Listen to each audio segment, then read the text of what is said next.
Everyone, how are you all. मैं हूँ नेहा जैन, आपकी professional numerologist and the tarot counsellor. तो आज मैं आपके सामने बात करने वाली हूँ एक बहुत ही इंपॉर्टेंट टॉपिक के बारे में, जो कि होता है कर्मा थ्योरी। अब हमारे मन में थॉट्स आते हैं कि हमारी लाइफ में ही ऐसा क्यों होता है, मतलब हमारे साथ ही ऐसा क्यों हो रहा है। या अगर हम अपने सिबलिंग्स को भी देखें, एक सिबलिंग की लाइफ बहुत अच्छी है और एक की थोड़ी स्ट्रगलसम होती है। और कभी कभार हमें ऐसा लगता है कि मम्मी ज़्यादा उसको प्यार करती है, मुझे नहीं करती, या पापा ज़्यादा उसको प्यार करते हैं, मुझे नहीं करते।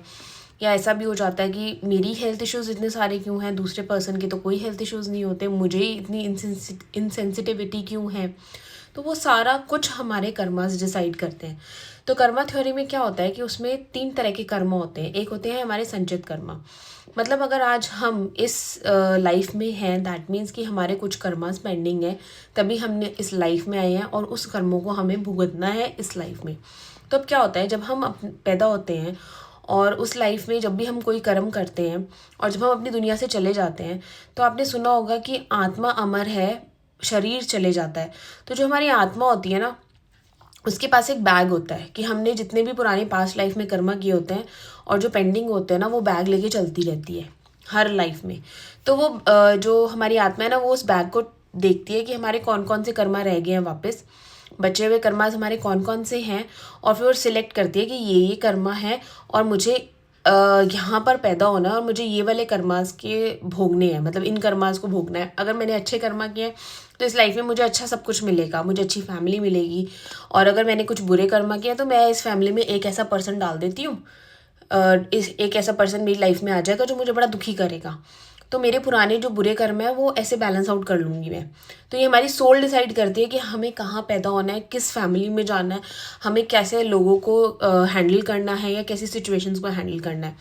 तो जब जो कर्मा डिसाइड, अब जैसे क्या है, हमारी आत्मा है, उसके पास एक बैग है, बैग में हमारे कर्मा है। आत्मा ने कहा है कि इतने कर्मा निकाल के मैं इस लाइफ में जा रही हूँ। तो जो पहले जो उसके पास बैग होता है उसको हम कहते हैं संचित कर्मा, मतलब हमारे इकट्ठे किए हुए कर्मा, जितनी भी हमारी लाइफ में करे हुए कर्माज हैं हमारे, वो इकट्ठे हुए हैं। उनको पेंडिंग, मतलब उनका हमें रिवॉर्ड नहीं मिला है या उसकी हमें पनिशमेंट नहीं मिली है।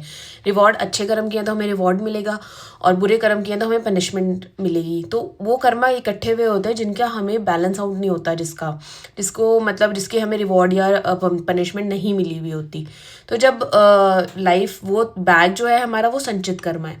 और जो कर्मास निकाल के हमारी सोल ने डिसाइड किया कि इस लाइफ में मैं ये वाले कर्मा भोगूंगी, तो उसको हम कहते हैं प्रारब्ध। जो हर इंसान एक प्रारब्ध को लेके पैदा होता है, जो पुराने लाइफ कर्मास होते हैं उसका रिजल्ट उसको उस लाइफ में मिल रहा होता है। अगर अच्छे किए होते हैं तो अच्छा रिजल्ट मिल रहा होता है, बुरे कर्म किए होते हैं तो बुरा रिजल्ट मिल रहा होता है, ठीक है। तो इसको कहते हैं प्रारब्ध, दूसरे टाइप के कर्मा।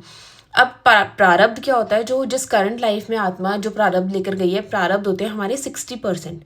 अब जिस लाइफ में आप पैदा हुए हो उसमें भी तो आप कुछ कर्म करोगे ना। तो जो 40% होता है वो हमारे प्रेजेंट लाइफ कर्मास हो जाते हैं, जिसको हम कहते हैं क्रियामांड। अब जो हमारे प्रारब्ध है हम अपने क्रियामांड से बदल सकते हैं। और एक जैसे न्यूमरोलॉजी है, कुंडली है, इसमें आपका आ जाता है, आपको इस तरह की दशाएं मिलती हैं, प्लैनेट्स मिलते हैं जो ये पढ़ते हैं। कॉस्मिक साइंस है ये, ज्योतिष विद्या है, टैरो है।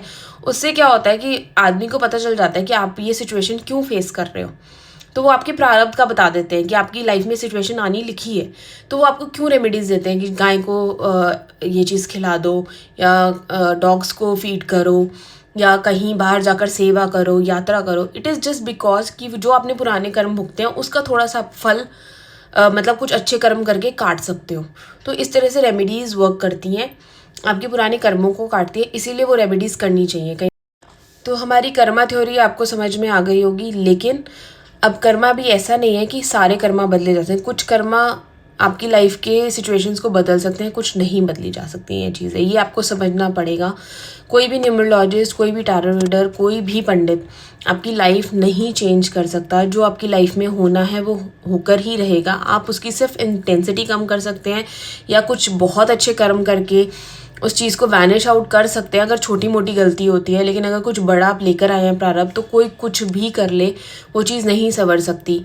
जैसे कि मैं आपको एग्जांपल दे सकती हूँ, आज के टाइम में अंबानी का नाम सबसे ऊपर है। हर कोई जो भी एग्जांपल लेना चाहता है कि अंबानी बनना चाहता है, लेकिन अगर आप देखेंगे तो मुकेश अंबानी की भी लाइफ में एक प्रॉब्लम है, वो लेकर आते हैं। उनका एक बेटा जो है वो हेल्दी नहीं है, उसके बहुत सारे हेल्थ इश्यूज़ हैं, जिसकी अभी शादी हुई थी अनंत अंबानी। अब अनंत अंबानी को भी सब कुछ मिला है, मतलब अगर आप देखोगे इतनी अच्छी लाइफ, हर कोई चाहेगा कि अंबानी के घर में हम पैदा हों, इतनी लग्जूरियस लाइफ मिल रही है, but still he is not healthy, he is not happy with his physique body. तो वो चीज़ है, अंबानी अब कुछ भी कर सकता है, उनके पास इतने पैसे हैं, मुकेश अंबानी के पास, वो कुछ भी कर सकते हैं, लेकिन वो अपने बेटे की जो हेल्थ इश्यूज़ है उनको तो ओवरकम नहीं कर सकते ना। वो प्रारब्ध लेकर आया अपनी लाइफ में, तो उसको वो भुगतना ही पड़ेगा। उसको फिजिकल चैलेंजेस हैं तो उसको सहन करना ही पड़ेगा, उसको बदला नहीं जा सकता। उसको ईज आउट किया जा सकता है चीज़ों से, मंत्र से, जाप से, पाठ से। तो ये छोटी सी इंसाइट थी मेरी तरफ से इन सिंपल फॉर्मेट कि व्हाट इज़ कर्मा थ्योरी और कर्मा हमारी लाइफ को कैसे अफेक्ट करता है। अगर आपको ये वीडियो अच्छी लगी है तो लाइक, शेयर और सब्सक्राइब ज़रूर कीजिए एंड फॉलो फॉर मोर।